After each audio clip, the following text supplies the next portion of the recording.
大家好，今天呢，我们来讲一下这个一幅盘子的葡萄的一幅作品的创作。那么我们首先呢，需要知道，我们画多大的宣纸，尺寸是多大？可以呢，提前先把尺寸这个比例关系把控好。那比方说，我们今天要画一幅是25×50厘米的尺寸，它是一个1:2的这样一个尺寸。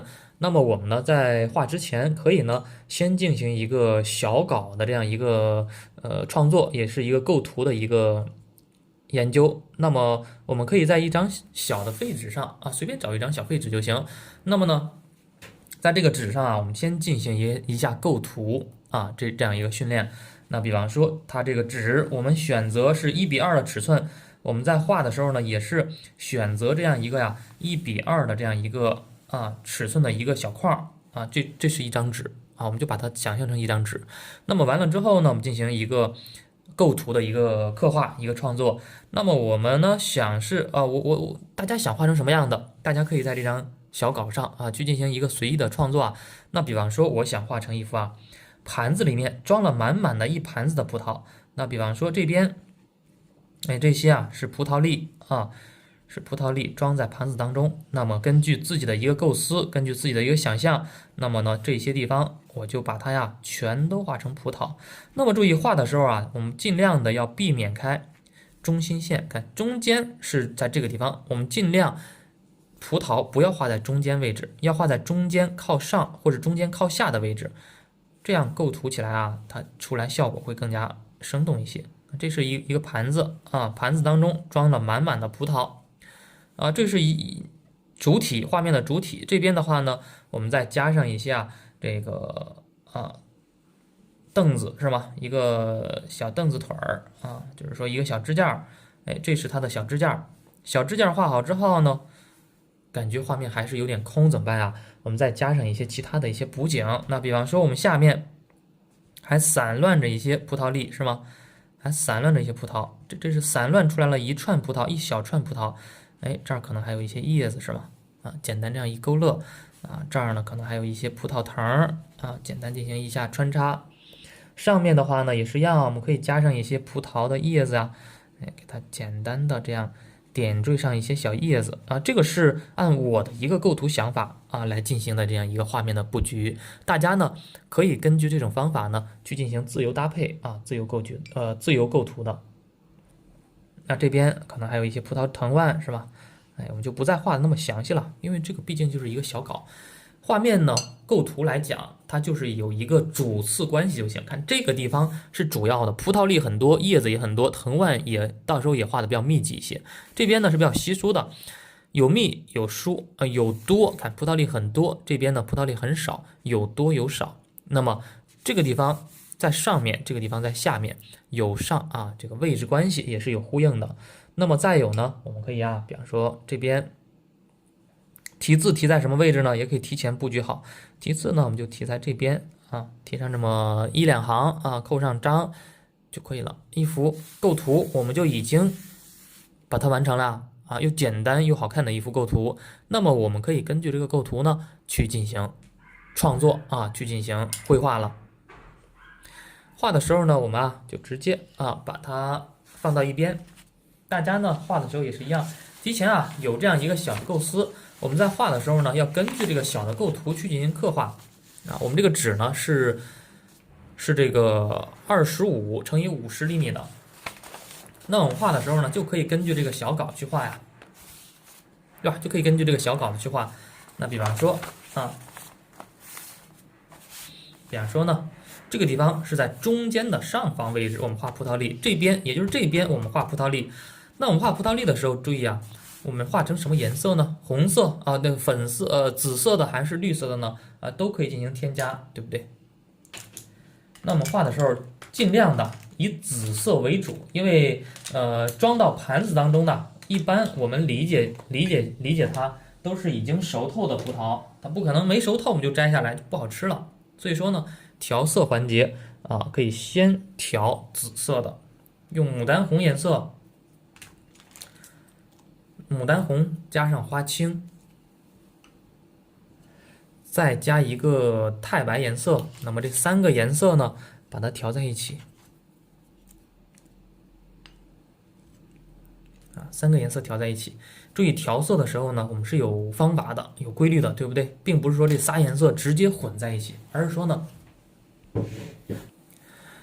先调这个水分啊，调到盘子当中，对不对？这些呢，其实我们之前啊都有讲过呢。先调到盘子当中，然后呢再调牡丹红，先把牡丹红啊给它调匀、调透。调透之后呢，注意调透之后，我们再去调花青啊，花青要调的少一点，牡丹红呢我们要调的多一点。哎，其实呢这些大家有没有发现，我们创作的时候不需要再去对着物品去写生了啊，因为我们已经理解了呀。我们之前都有讲过，对不对？分解链的时候，我们知道为什么第一层要发红，第二层要发蓝来着，对吧？因为真实葡萄啊，它第一层就是发红的颜色，所以我们先从第一层开始画。第一层的颜色呢，就让它红一点调的颜色，看紫色当中红气儿多，蓝气儿少。那么调好这样一个漂亮的紫色之后啊，我们就要笔刮一刮，盘子边缘刮一刮笔，告一告，把多余的水分给它刮回去。哎，刮回去之后呢，这个时候我们笔尖上再调太白色，看多刮一刮，已经非常少了水分。笔尖上我们再去重新调太白，这样的话呢，让它笔尖啊和笔肚颜色保持不一样，让它有一个渐变的过渡效果啊，也是笔上调色法的啊根基，对不对？好，调好这样的颜色之后呢，我们就可以开始进行刻画了呀。画的时候注意，这盘子葡萄啊和成串的不一样，它需要有一种散乱的感觉，就是尤其第一层需要有种散乱的状态，不要画成一串一串的倒三角啊，那没有那些规律。那么画的时候呢，画的发散一些。那这个发散是说的呀，位置啊，它的一个组织形态不是倒三角，而是说呢，想画在什么位置啊，就可以长在什么位置，它是平的发散。我在这儿画一颗，我在这儿画一颗，哎，很随意的去排布这些。但是排布的时候注意，它是有聚散规律的。有些葡萄粒挨得很紧密，有些葡萄粒呢挨得很稀疏，运用了还是成串葡萄的一些原理问题。成串葡萄第一层它是有聚散的，我们画的时候也是有聚散就行，但是并不需要有倒三角，这个要区分开。因为盘子它是倒着的嘛，它是平躺在盘子里面的，所以说呢，咱并不需要画倒三角啊。画的时候不断的笔尖上去加水分，画的时候呢，我们随意一些，但是注意啊，因为有盘子的一个感觉嘛，我们需要这个地方底下这个边缘尽量的稍微齐一点，上面的边缘呢可以凹凸变化大一点。我们画的时候遵循这个规律。那比方说，我觉得这儿太空了，凹凸变化太大了，我再补上一笔，对吧？让它总体来看是比较的齐一点的就可以了。但是也要有一些小缺口，为什么呀？因为一会儿我们会画第二层啊，画第二层的时候需要把这些小缺口用重颜色给它填补完。画的时候啊，我们就不断的笔尖上调水分，让它产生一定的层次的变化。哎，这种渐变的过渡，有些葡萄粒啊比较深，有些葡萄粒呢，哎，画出来之后啊，效果它是比较浅的，有深有浅。这样一串啊，这样一盘子葡萄啊，它不显得单调。不断的笔尖上再加水分是吧？哎，基本上就是一颗葡萄加一笔水啊。有时候呢，感觉水分太多，我们就加一笔水画2颗葡萄啊，就是这种状态。那么进行一个刻画就行。哎，没有倒三角吧？啊，画的很随意吧？哎，想画在哪儿，反正上面就让它变化多一点嘛。有些地方突出去多一点，哎，有些地方呢凹进去就多一点啊，就凹凸变化，上面凹凸变化明显一些，靠近盘子底下边缘啊，凹凸变化少一点。好，这样去画它，对不对？那么这些呢，就是第一层次啊，第一层次的这个葡萄粒。那么第一层次葡萄粒呢，大家可以看到啊，其实我们画的是没有太多的形态感，只不过呢，这些葡萄就是一颗一颗摆在同一平面上的感觉，对吧？我们就画出这种感觉就行。那么还有一种状态呢是这样的，仔细看，我们起小稿的时候呢，是有一些葡萄粒啊垂在这个盘子外面的，对吧？有这种状态，那这种状态就需要我们找一个点，比方说这儿，我想让它呀葡萄粒垂下来一些，那么这个地方葡萄粒就可以多画上一点。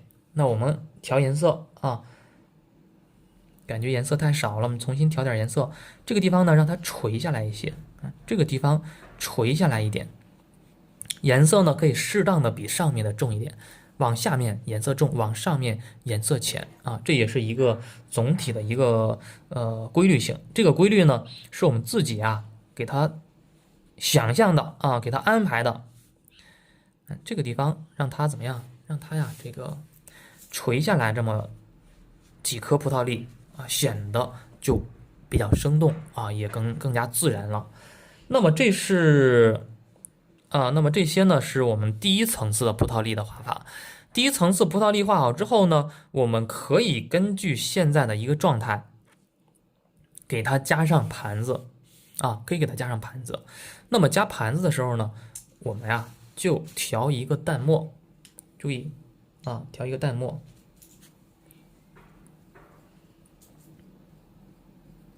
哎，为什么要画完第一层就加盘子呢？啊，画完第二层加也是可以的，画完第一层加盘子是最好的一个状态啊。那么大家画的时候呢，可以按照这种感觉去画，调一个淡墨，从这儿穿过去，穿过去之后，因为这儿有断开的嘛，画完第一层了，从这儿断开了，再从这儿呢再长过去，这是盘子的边缘，从这儿呢再长回去，哎，这就是第一层，对吧？第一层。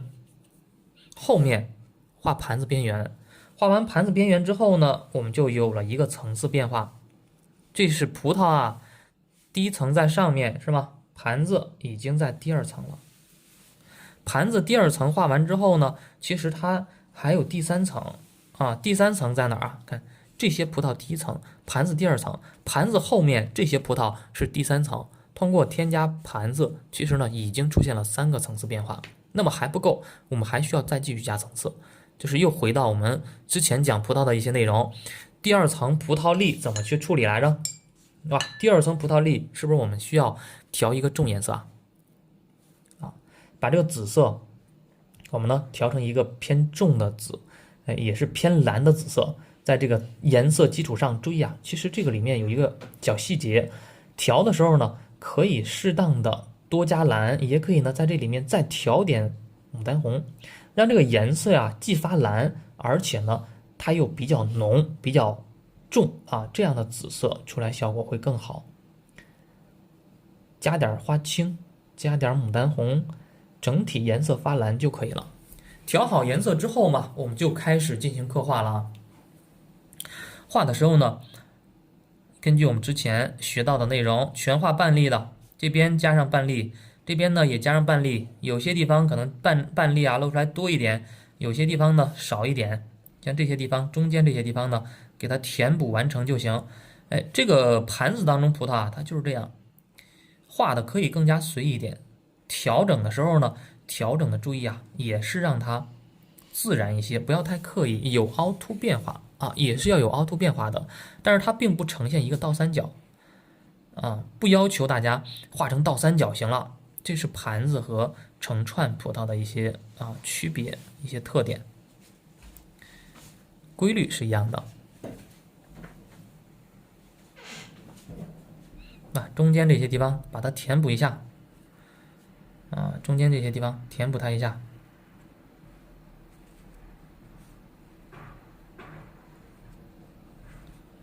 这个地方也是一样，哎，注意啊，卡到要卡什么呀？卡盘子边缘，对不对？把盘子边缘给它卡死，给它卡住，盘子和后面的葡萄粒层次感就更加突出了吗？感觉颜色不够了，再调点颜色。这边也是一样，给它卡住啊。有些葡萄粒呢已经长到盘子外面去了，是吗？已经长到这个画面外面去了。有些露出来葡萄粒多一点，看，有些地方露出来葡萄粒很少，就是根据我们大家的一个想象力根据我们大家的一个审美去进行刻画，进行添加。大家画画记住，一定要有自己的审美能力啊，根据自己的喜欢啊去安排这个东西，去画这个东西。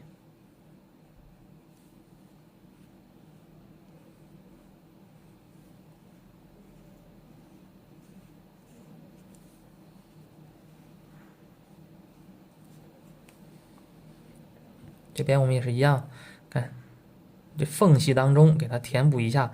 注意啊，我们填补的时候要注意大胆落笔。现在呢是在细心收拾，细心收拾阶段呢，哎，其实啊我们不是在这样画的很认真就完事儿了，而是说呢在找一种变化。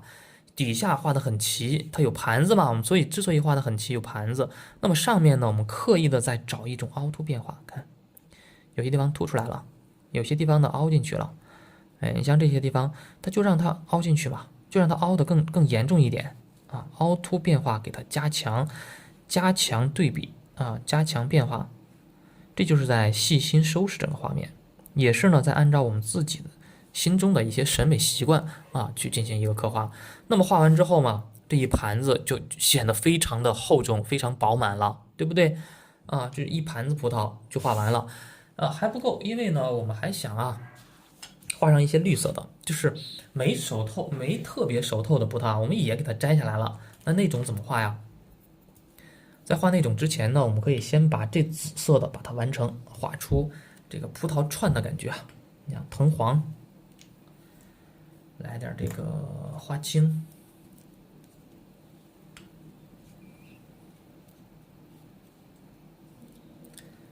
再来点这个三绿。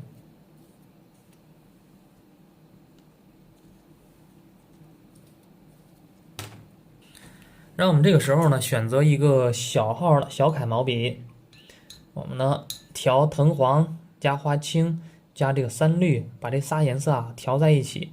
哎，其实呢可以让这个三绿颜色适当多一点，出来的颜色它覆盖性会更强。三绿多一点，那么画的时候呢，可以给它进行一个分组。比方说我想把它画成一串，还是想把它画成2串，还是3串呢？哎，根据自行安排嘛。比方这边我们画一串，啊，或者从这边我们来上一串啊，按下去提起来，注意这些细节都是有提按变化的。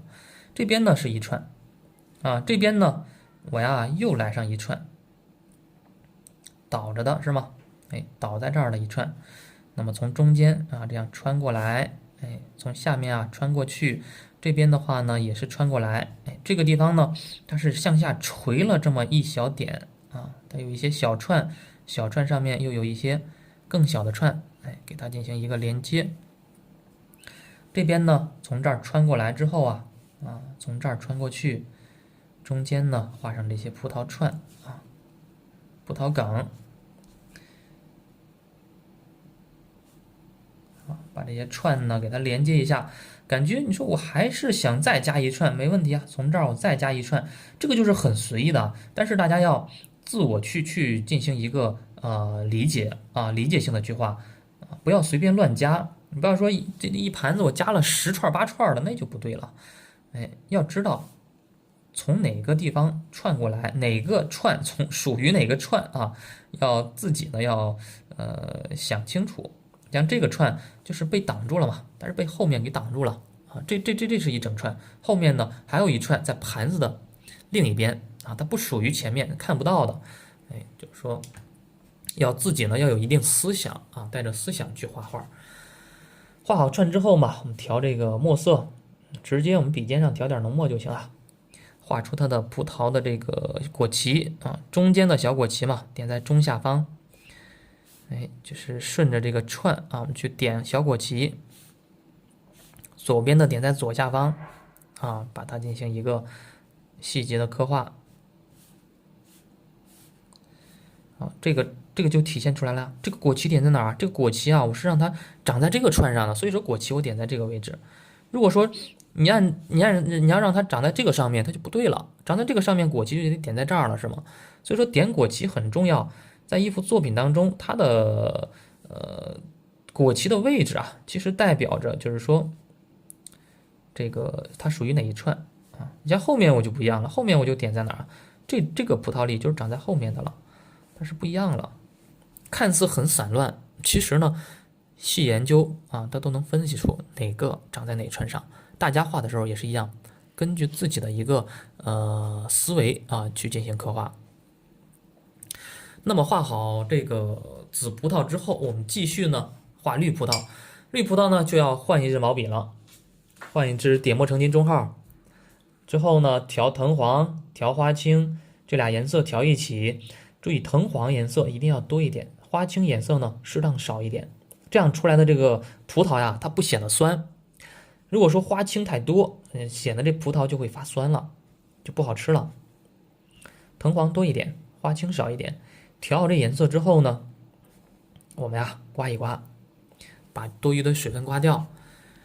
再之后呢，调点太白颜色。既然已经都摘到盘子当中嘛，它自然而然它会熟得更透一点。笔尖调点这个淡淡的紫色，画的时候呢也是一样，看左边一笔，右边一笔啊，画成一颗圆球就行。左边、右边啊，把它加上去就行。看这边也是一样，先画第一层，笔尖也是一样，要调水分啊。笔尖是有调水分的，左边、右边一笔是吗？完成它，再调点水分，再沾点紫色。这边呢，我们再画上一颗，再调点水分，再调点紫色。这样出来的效果啊，它是透亮的。如果说不加水分，直接调紫，显得会稍微生硬一些。加完水分之后，这葡萄啊显得会更加透亮了。蘸水分，加紫色，对不对？注意这些小的细节啊，我们课上讲的这些细节非常非常重要。蘸水分，加紫色，对不对？好，那么这个就是一串啊没熟透的，即将熟透的这样一串啊。这边我们也画上一颗啊，证明这一串绿色的是在后面的，它不在前面啊，它在紫葡萄的后面。还不够嘛？我们还需要加上一些，比方说我们这个第二层啊，藤黄、花青，加点紫色，把它调在一起，调一个比较发暗的这样一个颜色。调好之后呢，继续画第二层。第二层嘛也是一样，全画成半圆的，中间缝隙给它填补一下。填补的时候呢，注意啊，不要留有太多的空白啊，可以少量留空白，但是不要太多。太多之后呢，显得这画面啊它就不够饱满了啊，记住这个特点。这个第二层，这边也是第二层，看有些葡萄粒加的多，有些呢露出来少啊，规律是一样的。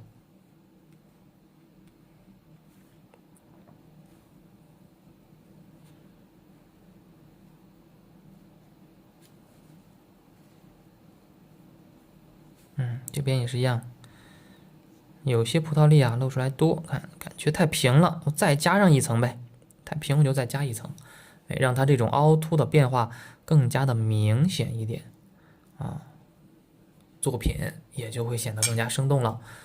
画到现在我们感觉啊，葡萄好像就已经要完成了，再加上葡萄梗、藤黄、花青三绿，这个三绿呢调的多一点。画这个绿色葡萄梗，从这儿按下去提起来，粗的梗，然后呢还有一些细梗，给它串一串，连一连，就可以了。之后呢，笔尖来点浓墨，点出它的小果脐，把它的小果脐啊加上去，这样的话呢就可以了，就可以结束了，对不对？那这是满满的一盘子葡萄，我们上面部分是不是就已经完成了？完成这个之后呢，我们可以继续往下画，就是叶子我们可以最后再画它，继续画出盘子的这个底托啊。那么这个怎么画呢？我们可以用纯墨去画。底托的话呢，一般我们不要画的花里胡哨的，就是说不要用太多颜色，墨色或者赭墨色都行。我们葡萄画的颜色很鲜艳，那么画这个支架的话呢，最好我们选择这种稳一点的颜色，墨色去画。那么我们可以呢有两种表现形式啊，就是一种的话呢，可以先画完底托再画葡萄粒；也有一种情况呢，就是说可以先画上葡萄粒，让葡萄粒挡着底托。那两种状态都可以去画。那比方说，我们就来演示一种啊，演示其中一种，可以呢直接先画底托，再画葡萄。画底托的时候呢，我们直接找一支点墨成金大号，笔尖调浓墨，笔尖墨色很浓，笔肚呢保持一定的水分。调好墨色之后，中锋行笔顺着这个盘子我们去画它，直接画出一条黑黑的线条就行。中间要断开注意中间这些地方是要断开的。一根黑黑的线条感觉有点薄，再加一根注意这2根线条是不一样的，一根粗一根细是吗？显得就有变化。这边呢，我们注意画上一个弯曲的这样一个支架，一个小腿部的状态，也是用中锋，这就要体现出线条的质感中锋行笔出来的线条是非常有力量感的。这边也是一样，从这儿穿过去，被挡住了怎么办？没关系挡住了，我们从这儿再露出来。然后呢，远处这个凳子腿儿注意它的一个高度是不一样的，前面2个腿儿是比较靠前的、靠下的，后面一个腿儿呢一定要靠上一点。你不要画到这儿嘛，你画到这儿它就不对了，它就平了，它就不是一个不带有空间、不带有层次感了。我们画的时候呢，稍微弯曲一点，让它呢，看层次感是不一样的。这2个是前面的，这个腿儿是后面的，把这个一定要表现出来，那么出来作品它才有空间，也才有层次感。画好这些之后呢，还不够，我们可以呢再在底下加上一些葡萄粒。当然加的话呢，就是紫色的或者绿色的都行。那比方说我们这个地方，我们加紫色的加上一些紫色的葡萄粒，画法是一样的。调的时候呢，我们调一些牡丹红、花青，对吧？调的这个颜色笔尖上我们调点太白色。画的时候呢，可以让它藏在盘子的腿的后面。看一个葡萄粒，2颗葡萄粒是吗？笔尖上我们来点水分3颗，4颗，可以让它呢藏在盘子的后面藏在盘子的底托的后面，让它有一个空间感。就是说呢，有些对吧？有些呢它是有前后关系了，腿儿在前，这些呢在后，对不对？那我们画的时候呢，其实国画嘛，它就是在讲究这种层次，讲究这种空间讲究这种层次感。国画它不太讲究空间感，但是呢，层次感非常重要，哪一个压着哪个，哪个在前，哪个在后，这是非常关键的。画好第1层，我们继续画第2层，多调点花青色第2层就是说全画半粒的嘛，也是一样，别看它小，但是呢，层次还是不要丢。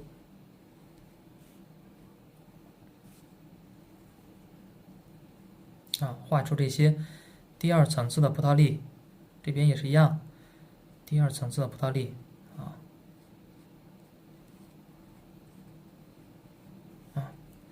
对吧？这样画出来了吗？就画完这些之后还不太够我们加上它的这个葡萄梗葡萄梗的话呢，我们还是调主要的3绿色这边呢加上葡萄梗，加上一些主要的，加上一些细的，加上一些粗的再调一个墨色，把它的这个小果脐也给它点上，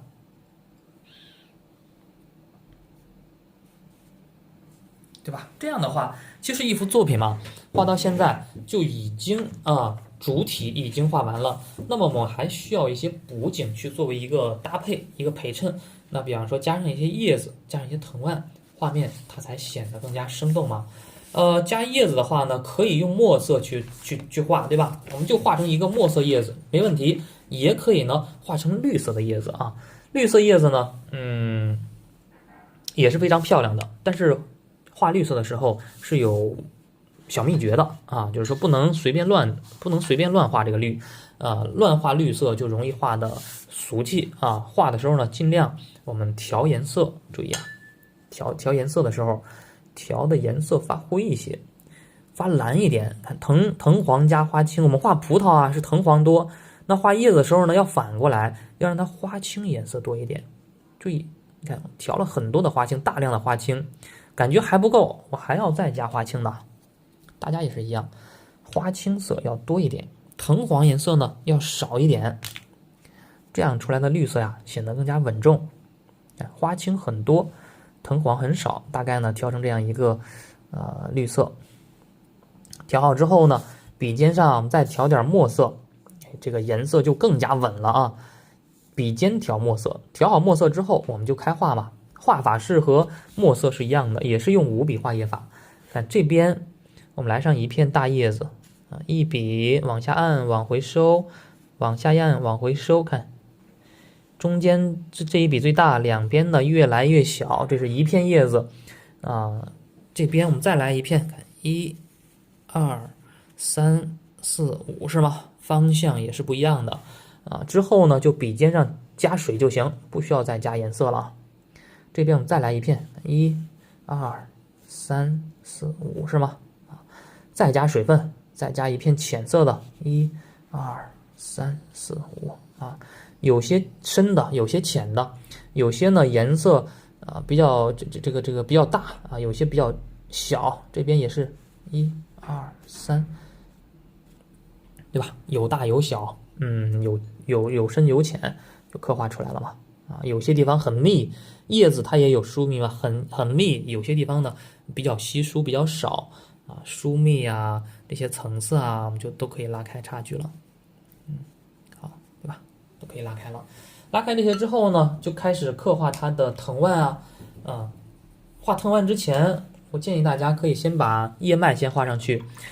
这个颜色的叶子啊，大家注意，我们画颜色的时候呢，就是画完颜色的叶子，我们直接画叶脉。那么画完墨色叶子呢，可以等它半干的时候再画，因为颜色呀，它里面含的胶性是比较大的。我们等它干了之后再画叶脉，它会发死啊，发板。那么我们画完颜色的叶子，直接压叶脉，趁着半湿的时候，它会自然的晕开一点，是非常漂亮的。大家看一下，我们调一个非常浓的墨色，画的时候呢，注意用笔的提按，看按下去提起来，用笔啊，它是有提按的，把提按给它加上去，那么中间叶脉是粗的，两边的叶脉呢是小的，很轻松很自然的就可以了。大家画的时候也是一样，注意。刚画完绿色的叶子，我们直接加叶脉，不要等啊！这样出来的叶脉它会自然晕开一点，晕开一点才好看嘛，一点都不晕就不好看了。所以说要克服大家一个心理的一个因素啊。很多朋友刚学的时候会说：“哎呦，我担心它晕。”其实呢，大家要想清楚一个问题啊，生宣纸之所以生产出来，很多人喜欢用，就是因为它晕，所以我们才用的嘛。所以说有时候不要担心它晕，像这些地方晕的很大是吗？没关系，好看的啊，有水墨韵味感的。葡萄地方就不要让它晕了嘛，啊，要受我们的把控，能让它想晕的时候啊，想让它晕的时候它就能晕，不想让它晕的时候呢，能控制住就可以了。接下来呢，我们换一支毛笔，换一个这个熊狼尖毫小号啊，因为作品不是那么特别大，所以说呢，我们可以选择熊狼尖毫小号的，去画它藤蔓。画的时候呢，笔尖我们调比较浓的这样一个墨色，调成一个扁平的状态啊，笔上水分要比较少啊，调成扁平状态。然后呢，开始刻画它的藤蔓。画的时候吧，就是在画线条啊，把这些叶子连接起来，看这儿这个叶子连接到这儿是吗？从这儿又穿过去，这也是它的叶子，从这儿连接过来，连接到它这些葡萄上面啊，对吧？连接到这儿了，连接到这儿之后，这儿还有一个绿色的是吗？就把它呀连接在一起就行。其实就是线条嘛，没有那么复杂啊。很多同学学藤蔓学的就复杂了啊，不要把它想得很复杂，就是一些线条啊，有粗的线条，有细的线条就行了。这个从前面绕过来，这个藤蔓啊，从椅子前面绕过来，绕过来之后，这个地方连接上葡萄，连接上这些不就够了吗？还有一些藤蔓呢，从后面绕过去啊就可以了。哎，这就是有粗的，有细的，粗细有变化。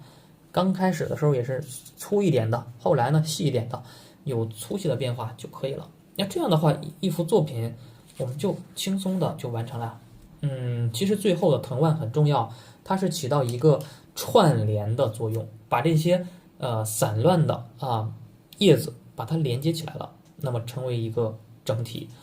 这种情况下，我们还可以再进行加工，比方说这个小盘子，我们可以呢给它上个颜色，或者是呢给它这个画个花纹，都是可以的。加上一些细节，我们可以调一个花青色，调一个纯花青就行。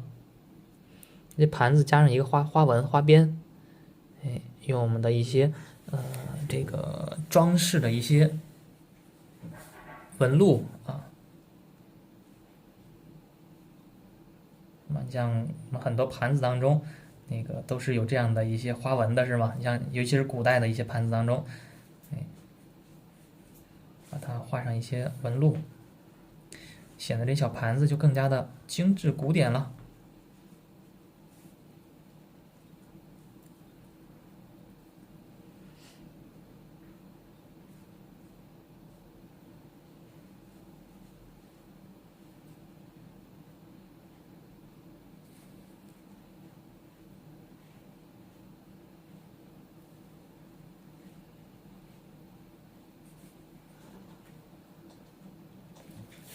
就显得更加漂亮一些了。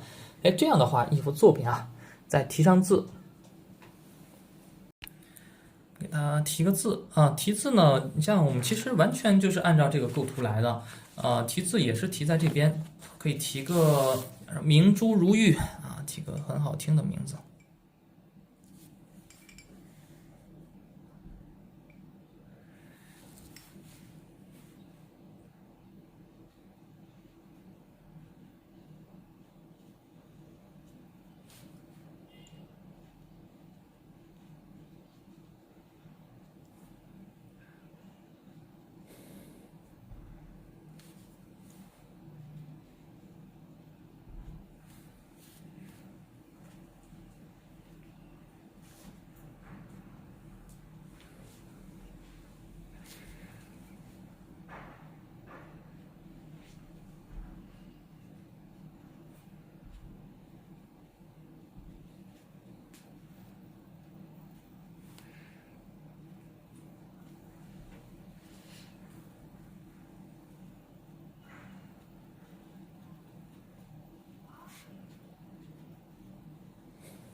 好，那么我们再扣上我们的印章。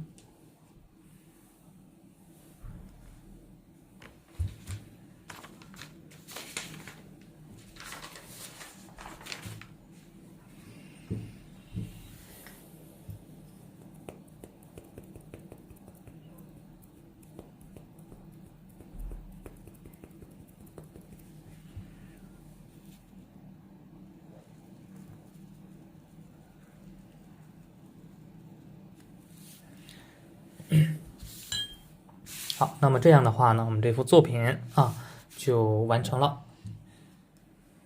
大家呢可以进行一个练习。好，我们这节课呀就讲到这里。